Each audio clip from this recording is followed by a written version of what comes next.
Hello friends, नमस्कार। आज के इस वीडियो में हम लोग चर्चा करेंगे भारत के राष्ट्रपति के चुनाव के बारे में।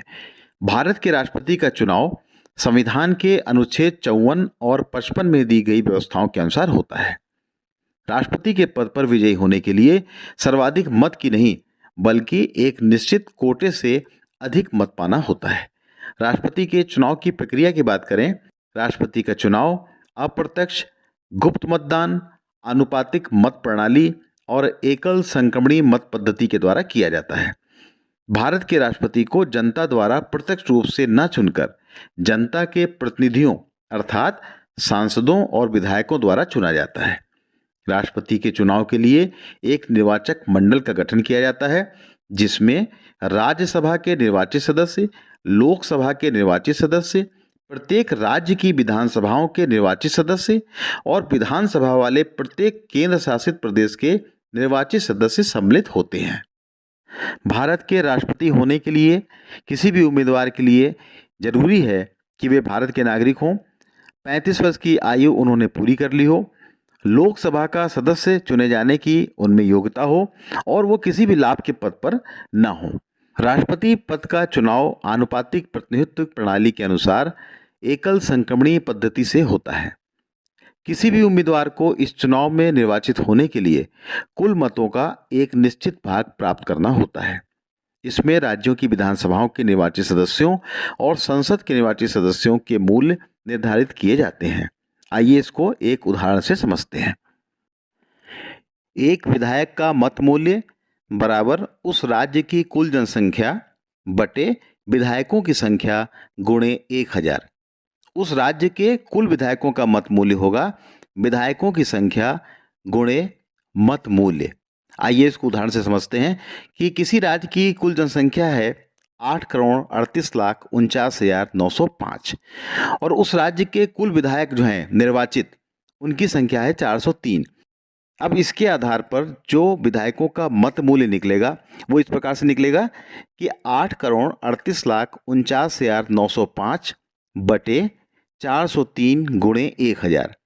तो इसका जो परिणाम आएगा वो आएगा 208, अर्थात एक विधायक का मत मूल्य हुआ 208। अब उस राज्य के कुल विधायकों का मत मूल्य क्या होगा? जैसे हम लोगों ने पहले देखा कि विधायकों की संख्या गुणे मत मूल्य, तो विधायकों की संख्या है 403 और एक विधायक का मत मूल्य है 208। तो जब इसको हम गुणा कर देते हैं तो आता है 83,824, अर्थात उस राज्य के प्रत्येक विधायक का मत मूल्य हुआ 208 और जनसंख्या के हिसाब से उस राज्य के कुल मत मूल्य हुए 83,824।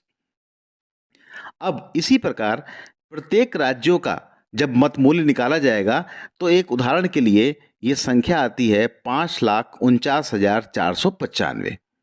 अब हम लोग एक सांसद का मत मूल्य निकालेंगे।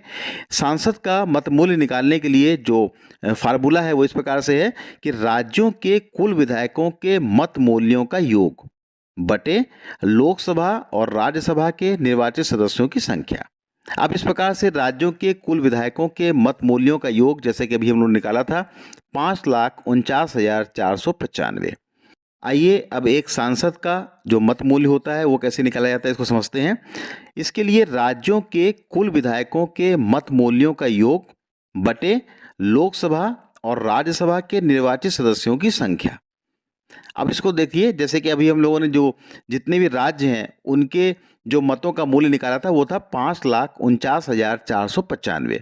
तो इसको कैसे निकालेंगे? 5,49,495 बटे लोकसभा और राज्यसभा के निर्वाचित सदस्यों की संख्या, अर्थात 543 प्लस 233 बराबर 776।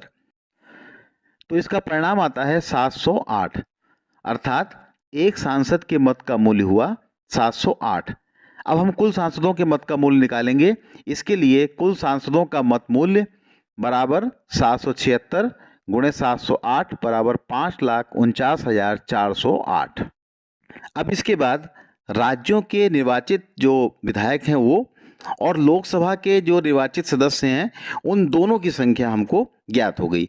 जैसे जो विधानसभा सदस्य हैं निर्वाचित, उनकी कुल संख्या है 4120। एक उदाहरण के लिए हम लोग देखते हैं तो उनके मतों का कुल मूल्य था 5,49,495।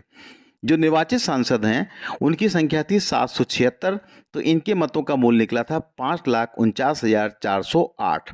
तो इस प्रकार से जो कुल मत होंगे राष्ट्रपति के चुनाव के लिए उसकी संख्या हो गई 10,98,903। राष्ट्रपति निर्वाचन में मतों के वरीयता की गणना एकल संक्रमणीय मत पद्धति से की जाती है। विजयी होने के लिए किसी भी उम्मीदवार को न्यूनतम कोटा प्राप्त करना होता है। न्यूनतम कोटा जो होता है वो वैध मतों का 50% प्लस 1। जैसे कि अभी हमने संख्या निकाली थी कि कुल जो मत हैं वो हैं 10,98,903, तो इसका 50% प्लस 1 अर्थात 10,98,903 गुणे 50 तो बराबर हुआ ये 5,49,452। इसमें एक जोड़ देंगे तो 5,49,452।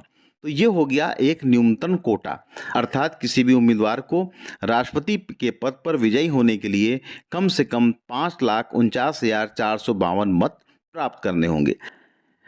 आइए अब हम लोग राष्ट्रपति पद के लिए वैध और अवैध मतों के बारे में चर्चा करते हैं कि किस प्रकार से कोई भी मत वैध माना जाएगा।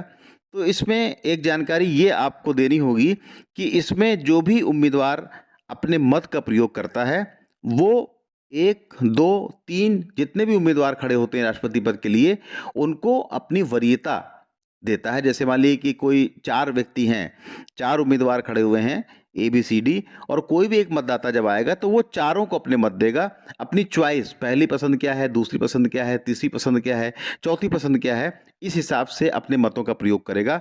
इसको इस उदाहरण समझते हैं कि राष्ट्रपति पद के लिए 4 उम्मीदवार हैं, उनको हमने उदाहरण के लिए ABCD कहा, और कोई भी एक मतदाता आता है वो A को अपनी पहली पसंद, B को अपनी चौथी पसंद, C को अपनी तीसरी पसंद और D को अपनी दूसरी पसंद का मत देता है। तो ये एक वैध मत हो गया, अर्थात किसी मतदाता ने चारों उम्मीदवारों को अपनी चॉइस के हिसाब से मत दिया।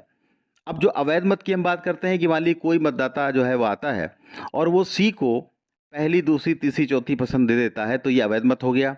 या कोई ऐसा मतदाता आता है जो A को अपनी पहली पसंद किया, B को भी अपनी पहली पसंद कर दिया और C को भी पहली पसंद कर दिया और D को भी अपनी पहली पसंद कर दिया, अर्थात उसने चारों प्रत्याशियों को अपनी पहली पसंद बता दिया, तो ये भी अवैध मत हो जाएगा। तो इसका तात्पर्य ये हुआ कि वैध मत हम उसी को बोलेंगे जब कोई भी मतदाता जितने भी उम्मीदवार खड़े हैं उनको अपने वरीयता क्रम में मतों का प्रयोग करता है, तो वो वैध मत कहे जाते हैं। अब ये जो वैध मत हैं वो जो हमारा अभी हमने जो संख्या निकाली थी, जो राज्यों के विधानसभाओं के निर्वाचित सदस्य थे और जो सांसद थे निर्वाचित, उनके जो दोनों के जो मतों के कुल मूल्य थे 10,98,903।